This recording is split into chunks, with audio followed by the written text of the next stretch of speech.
cidade do nosso Deus, teu santo monte. Alegria de toda a terra.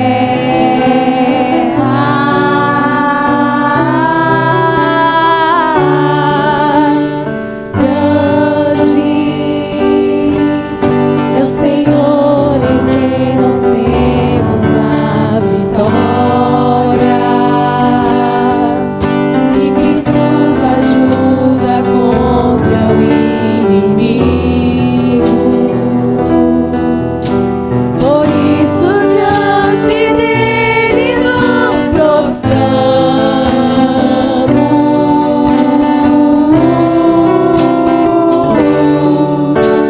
Queremos o teu nome engrandecer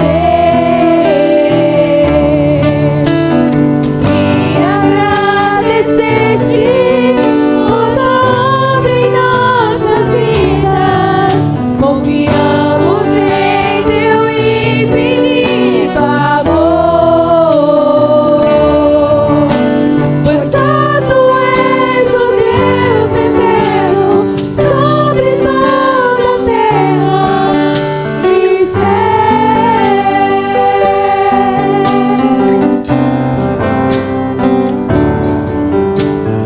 Grande é o Senhor e muito digno de louvor. Na cidade do nosso Deus, teu santo monte. Alegria de toda a terra.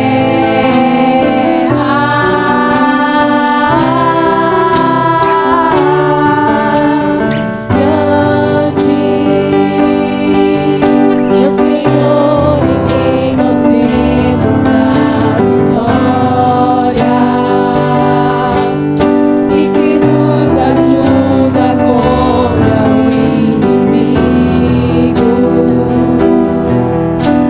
Por isso diante dele nos prostramos.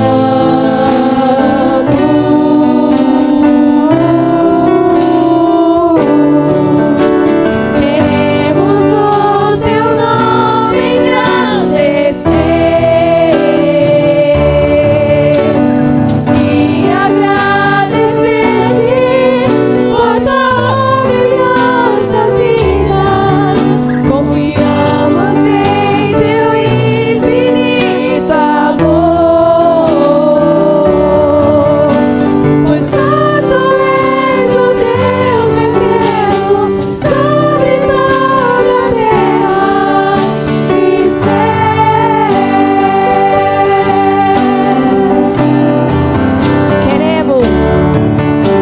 Queremos o teu nome engrandecer e agradecer-te por tua obra em nossas vidas. Confiamos em teu infinito amor, pois só tu és o Deus eterno sobre toda a terra e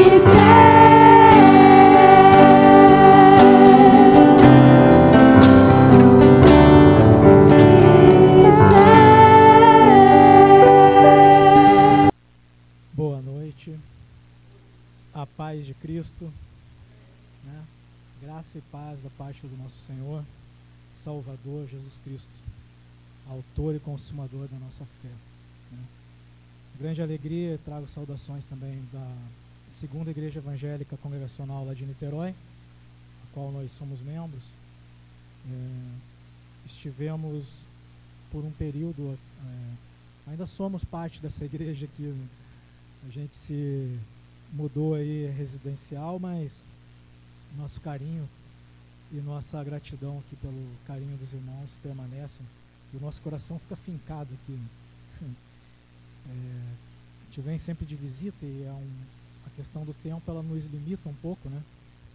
E a gente acaba se dedicando pouco aos irmãos quanto nós gostaríamos, né?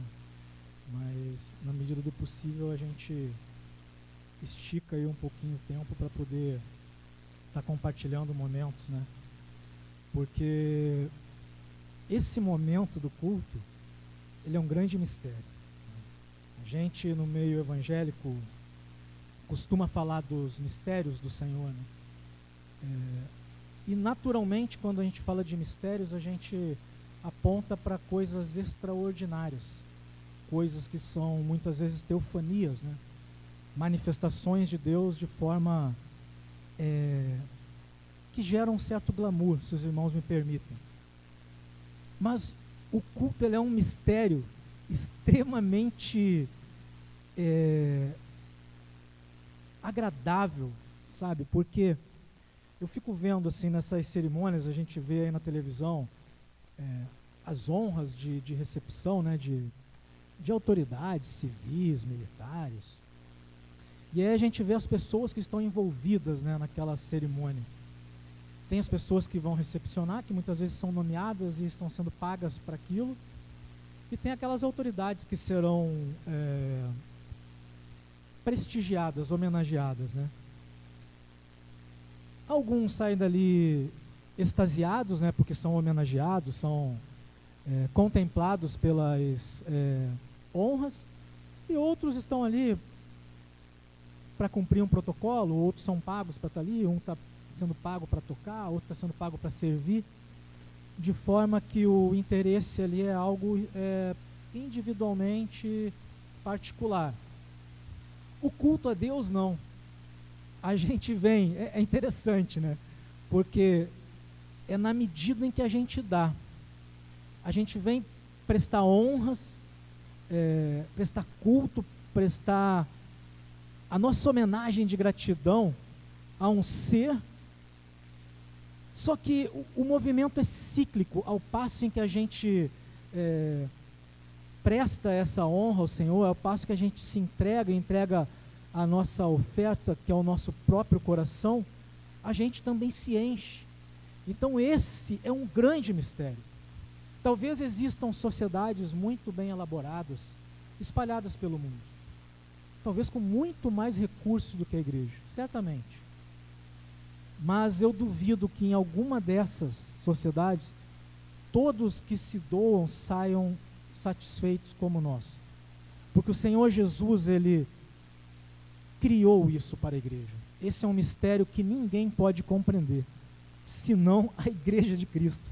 Os santos, que somos nós, os salvos do Senhor. Então esse é um momento extremamente agradável. E eu gostaria de estar compartilhando um texto com os irmãos, que está lá no livro de Apocalipse, lá no seu capítulo 8, a gente vai ler alguns versículos apenas.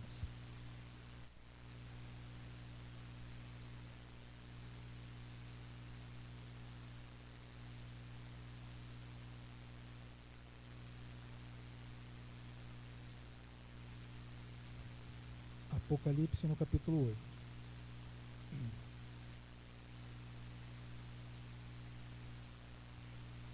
Que diz o seguinte, na minha tradução aqui, né, a nova tradução, a NVI, a nova versão internacional, diz o seguinte: quando ele abriu o sétimo selo, houve silêncio nos céus, cerca de meia hora.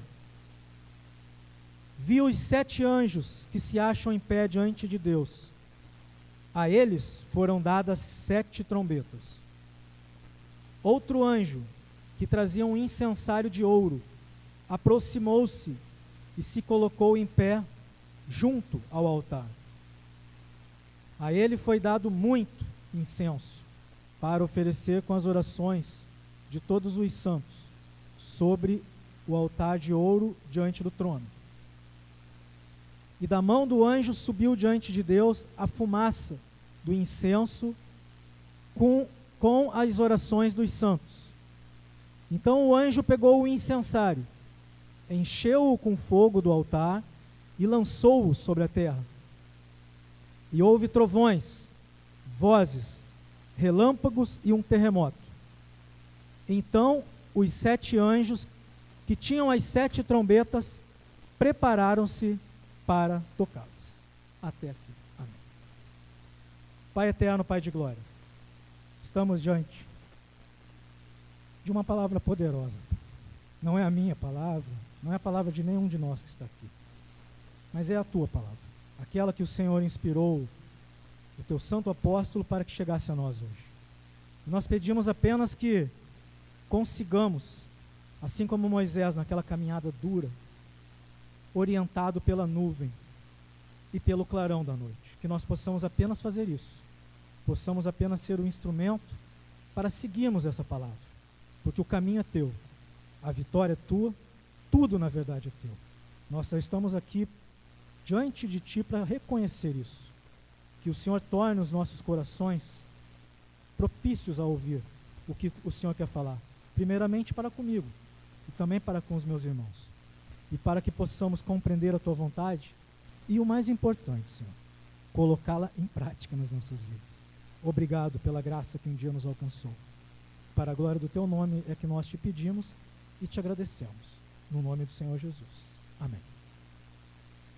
Estamos falando sobre um livro complexo, um livro de vitórias. Esse livro traz muitas histórias terríveis, e eu penso que em alguns segmentos religiosos até se use o livro de Apocalipse para amedrontar um pouco as pessoas. Eu vi estudos muito bonitos sobre esse livro, né? E não está nas minhas propensões querer discursar sobre esse livro, porque existem centenas de milhares de pessoas que são mais bem preparadas que eu para isso, né? Mas eu vi muitas pessoas, muitos estudiosos falando, né, que para você, por exemplo, entender a mensagem do livro de Apocalipse, você tem que ler conjuntamente o livro de Daniel, ou então o livro de Ezequiel, mas a passagem lá de Jeremias também ajuda a complementar. Quando eu fico com dúvida de alguma coisa, né, eu sempre olho para a pessoa de Jesus Cristo. E Jesus, ele cita inúmeros textos bíblicos, né? E quando Jesus estava no seu ministério terreno, naturalmente os livros do Novo Testamento não tinham sido escritos ainda. Ele tinha a Bíblia que Jesus lia, era a Bíblia hebraica, né? A lei, que eram os 5 livros da lei que nós conhecemos, mais os livros históricos, os profetas e os salmos. Isso era o compêndio da Bíblia hebraica, a qual Jesus lia e também citava muitas vezes. Eu não vejo Jesus falando em momento algum que a gente precisa ler em conjunto para entender um livro ou outro, tem que ler em conjunto com o livro de Daniel. Certamente a mensagem de Daniel é uma mensagem para os nossos dias, certamente há profecias que irão se cumprir concomitantemente com profecias do livro de Apocalipse e com outras profecias, mas eu particularmente eu não gosto de criar ou de seguir algumas regras que limitam a atuação de Deus para algumas das obras mais maravilhosas que existem nessa terra, que são os escritos sagrados. E o livro de Apocalipse, ele traz inúmeras possibilidades de você tender a ir para um lado ou para o outro, né? A gente fala sobre o milênio, né? E aí alguns são pós-milenistas, né? Outros são pré-milenistas, que falam primeiro há um arrebatamento, a igreja vai, aí vai ter um tumulto na terra, vão ficar alguns que vão se converter. Eu particularmente, e aí tem o amilenismo, né, que são os que acreditam que o milênio ele é um período simbólico muito longo, onde vai acontecer o desfecho da história da humanidade. E eu particularmente não gosto de também encerrar sobre o assunto, porque Os fariseus, eles eram estudiosos ferrenhos da Bíblia. E os escribas, eles eram pessoas extremamente criteriosas para escrever os escritos sagrados. E eles esperavam um Jesus de uma forma. E Jesus veio e diz o apóstolo João que eles não o receberam, porque eles esperavam de outra forma.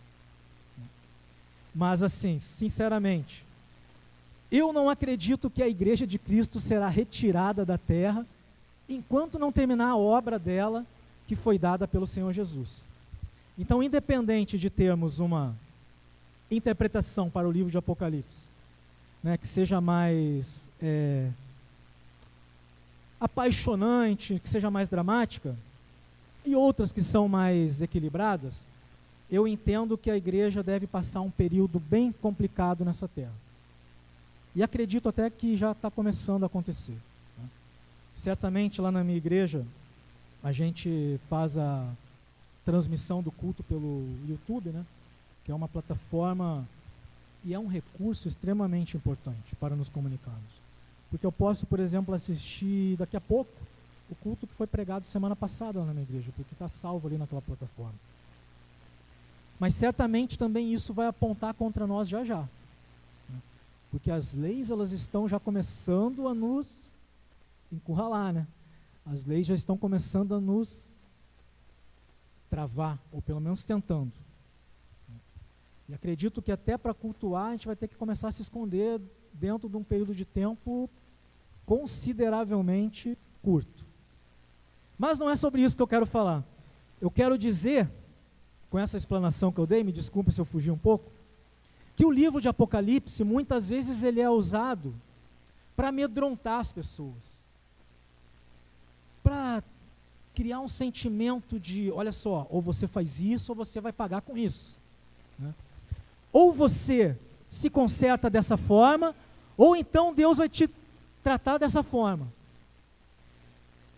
Mas eu acredito que o livro de Apocalipse, ele é um livro que fale sobre esperança.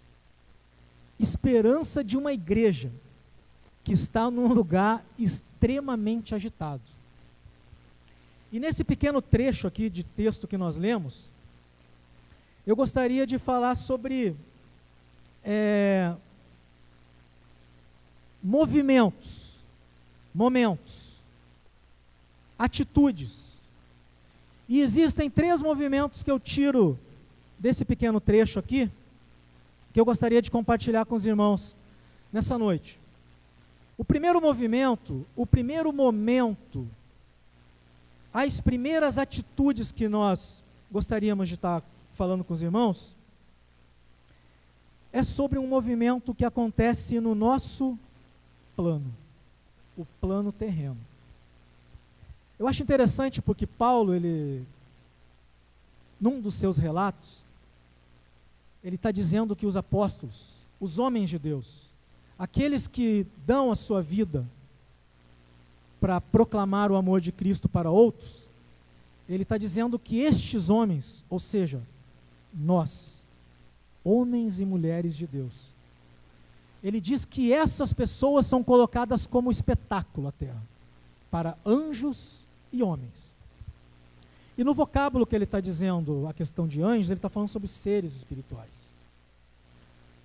Paulo, ele está falando sobre um mundo espiritual que existe ao nosso redor, e nós somos postos como espetáculo para isso. Mas de que forma? Existe uma expectativa do mundo espiritual sobre a sua vida, saiba. Existe uma expectativa no mundo espiritual sobre a minha vida. E naturalmente que existe uma expectativa ruim sobre os planos que tem de Deus para mim. Porque nós não estamos aqui à toa. Não fomos chamados para ficar pelo meio do caminho. Não. Mas existe uma expectativa sim, que quer que eu fique pelo meio do caminho. Também existe uma expectativa de um mundo espiritual que quer que eu vença e chegue no objetivo que o Senhor preparou para nós. E é sobre esse objetivo que o texto está falando. É um movimento que não cessou. Nós temos aqui no livro de Apocalipse, anteriormente, porque a gente começa a falar agora aqui sobre os selos. E eu estou falando sobre o último selo. Ele está falando sobre um número de alguns eventos que estão acontecendo. Existe ali um livro que João vê. O livro, ele é selado, ele é escrito por dentro e por fora. Ele é selado com 7 selos. E João relata em alguns capítulos anteriores, se eu não me engano é o 5, que foi dado para ele a visão desse livro. E ele chorava muito, porque não havia ninguém no céu, na terra e nem debaixo da terra, capaz de abrir o livro e nem sequer de olhar para ele. E João estava triste com essa situação. Esse livro foi dado ao Cordeiro, e o Cordeiro, que é o dono da história da humanidade, ele que nos comprou, ele que escreveu a minha e a sua história, ele está interessado na nossa vitória. Ele que tem na sua mão direita, o texto fala isso, ele tem na sua mão direita esse livro com a história da sua, da minha e da nossa vida. Ele está interessado em que nós cumpramos o nosso propósito estabelecido por ele. E João diz que ele chorava muito, porque não havia ninguém em nenhuma dessas 3 esferas capaz de abrir o livro e nem sequer de olhar para ele. Um dos anciãos, porém, chega e diz: João, não chores. Eis aqui o leão da tribo de Judá, que venceu e que tem as chaves do inferno e da morte. Nada, nem ninguém pode prevalecer sobre a vontade soberana do nosso Deus. E esse movimento que vai acontecendo, ele não acontece num momento de tranquilidade. Os selos estão sendo abertos, as trombetas serão tocadas a qualquer momento, porque o texto vai falar sobre isso.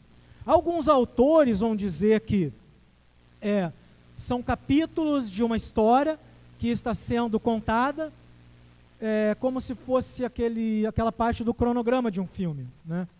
Você fala das 7 igrejas, aí você fala dos 7 selos, que fala basicamente sobre o que acontece no céu. Aí depois você vai ter as 7 trombetas, que apontam também para 7 taças, que fala sobre o que vai acontecer na terra. E então alguns estudiosos falam que uma forma mais compreensível de você entender o livro de Apocalipse é ver dessa forma. Existem coisas que estão acontecendo no céu, na terra, no mundo espiritual, ao mesmo tempo, e esses símbolos significam isso. E é interessante porque João diz que outro anjo, lá no verso 3 do capítulo 8, trazia um incensário de ouro. Aproximou-se, colocou-se em pé junto ao altar. E a ele foi dado muito incenso para oferecer com as orações de todos os santos sobre o altar de ouro diante do trono. E da mão do anjo subiu.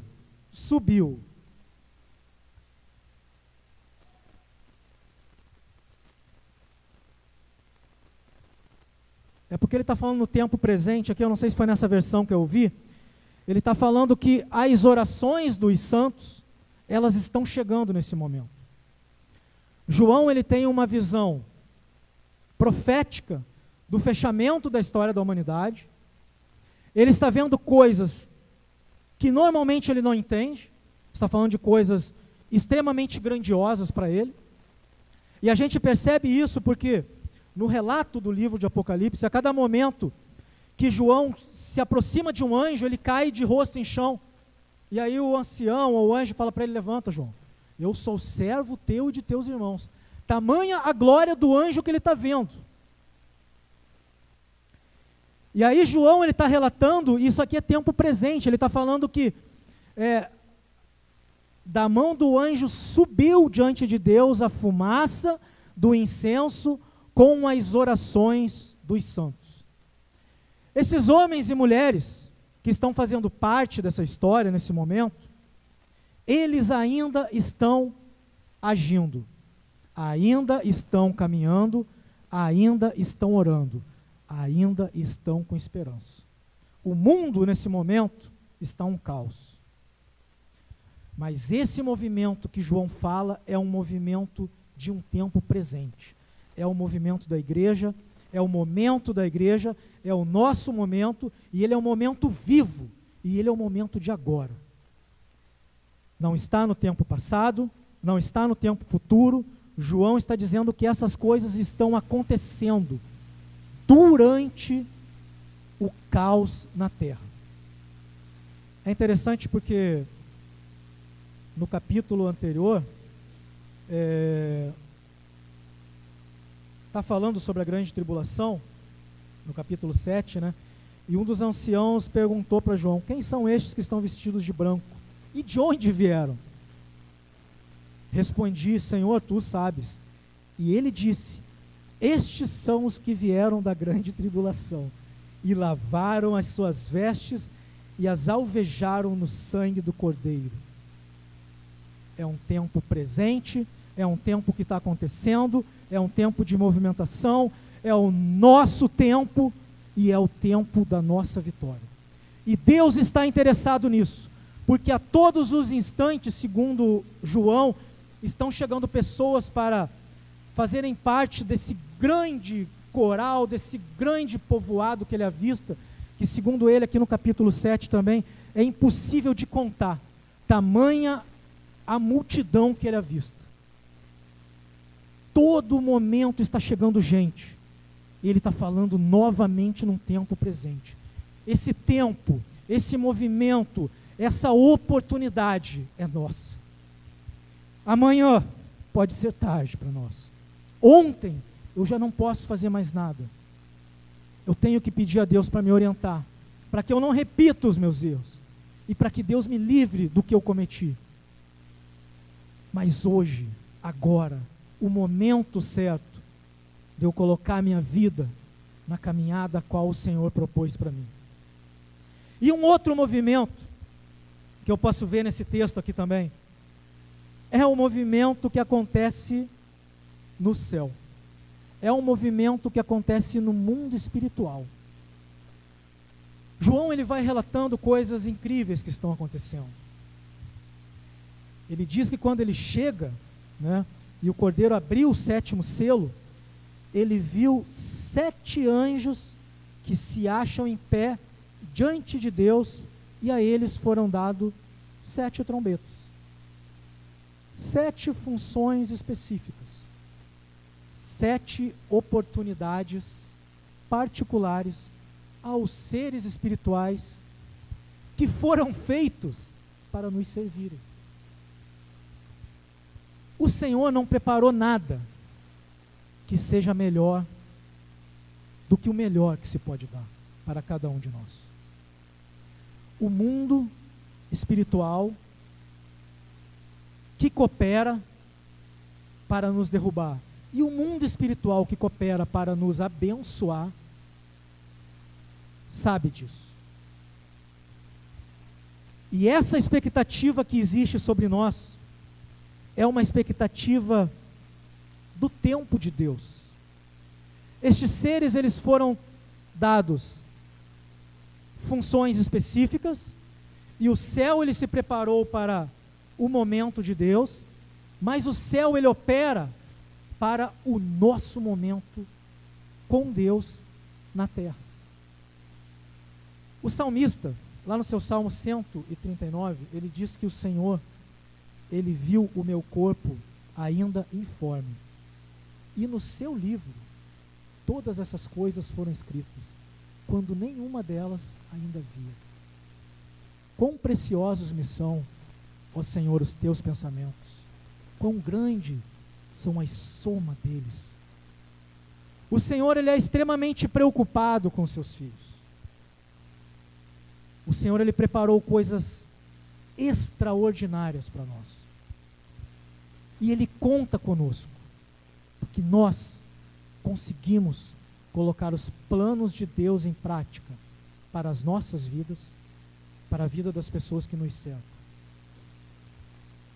Às vezes eu fico vendo status, né, de WhatsApp de amigos, e até eu queria falar que eu vejo sempre o grupo de WhatsApp da igreja, mas nem sempre eu consigo responder ou fazer algum comentário. Às vezes eu respondo até bem atrasado, né? O pessoal deve pensar, pô, esse irmão aí tá faísca atrasado. Às vezes eu deixo para responder depois, quando eu vi já entraram muitas mensagens. Mas o Senhor, Ele tem planos extraordinários para nós. E o nosso tempo é um tempo precioso, porque nós não sabemos quando o Senhor vai nos chamar. Mas o Senhor propiciou um tempo muito, muito, muito especial para nós. E Ele preparou o mundo espiritual, Ele preparou as coisas sagradas, Ele preparou as coisas santas, porque os santos que são citados por João nesse texto,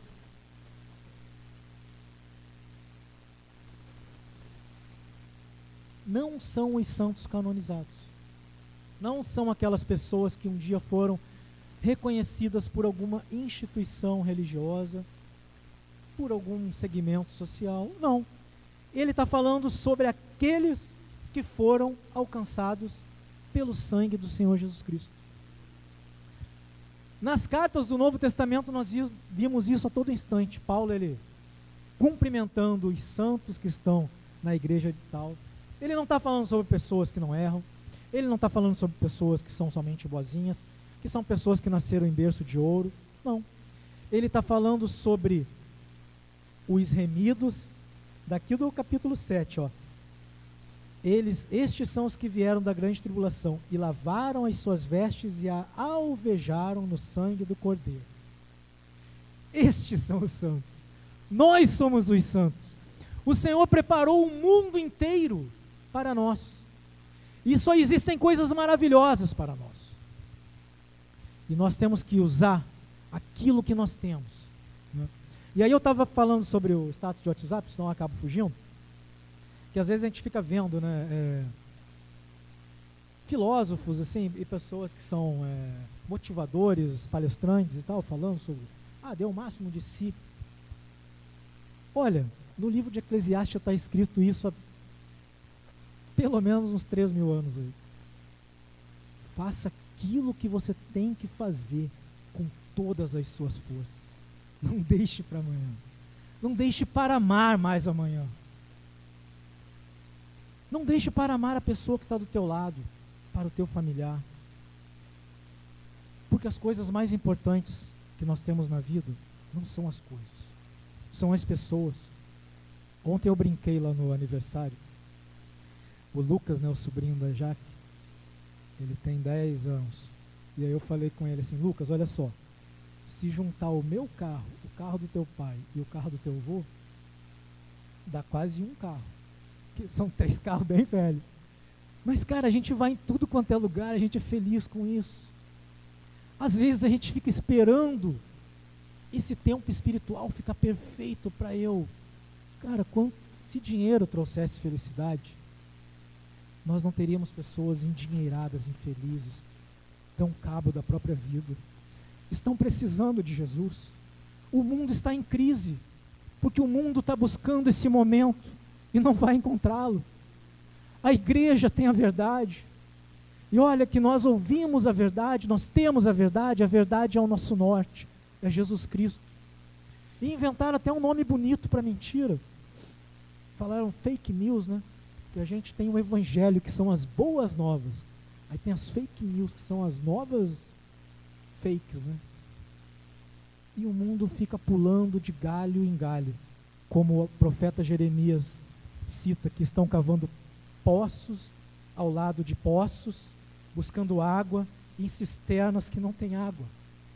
A água viva, a água corrente, a água que sacia a sede, está em algo muito mais simples, muito mais verdadeiro, que preparou algo a seu respeito, desde antes da fundação do mundo. Não desperdicemos o nosso tempo, as nossas oportunidades, os nossos movimentos, com coisas que são fúteis. E o terceiro movimento que eu vejo, o terceiro momento, é o movimento, é a atitude do próprio Deus.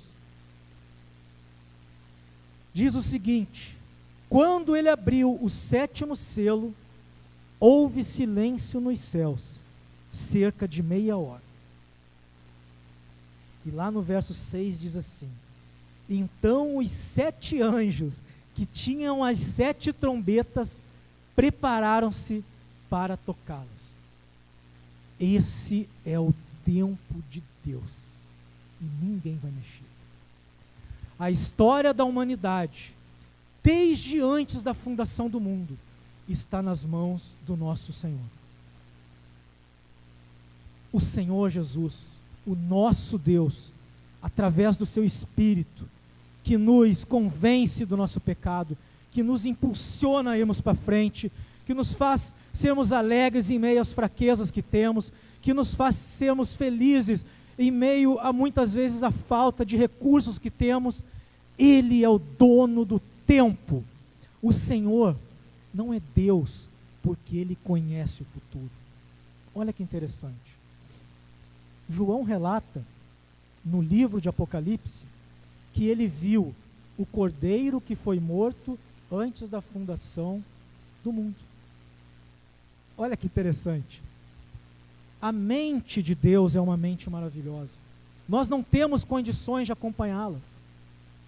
A mente de Deus, ela vê a minha vida há 20 anos atrás. Ela vê a minha vida 20 minutos atrás. Ela vê minha vida agora, daqui a 20 minutos, daqui a 2 anos, daqui a 20 anos. Deus, ele vê isso em um plano somente. Deus, ele vê a vida de todas as pessoas da história da humanidade ao mesmo tempo dessa forma.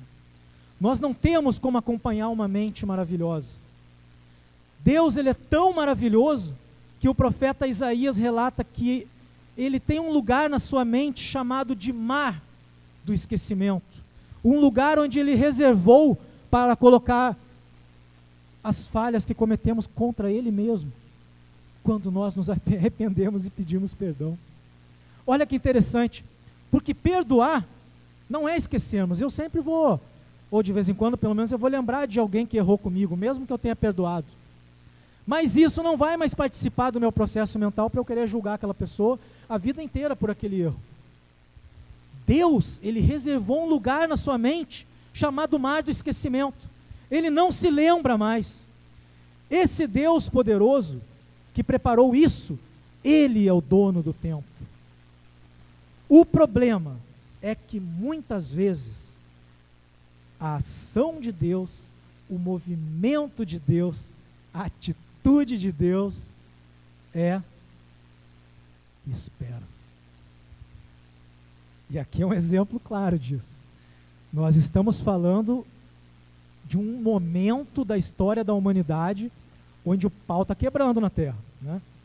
Fala ali das 7 igrejas, ele vem falando dos selos, já vai tocar a trombeta, vão começar a derramar as taças, e aí ele diz assim: e houve silêncio nos céus por cerca de meia hora. E esse é o momento em que muitas vezes nós desanimamos, mas não é a hora de você desanimar. Isso significa, querido, que o Senhor está preparando algo maravilhoso para você. O Senhor deixou você chegar até aqui, mas Ele está no controle.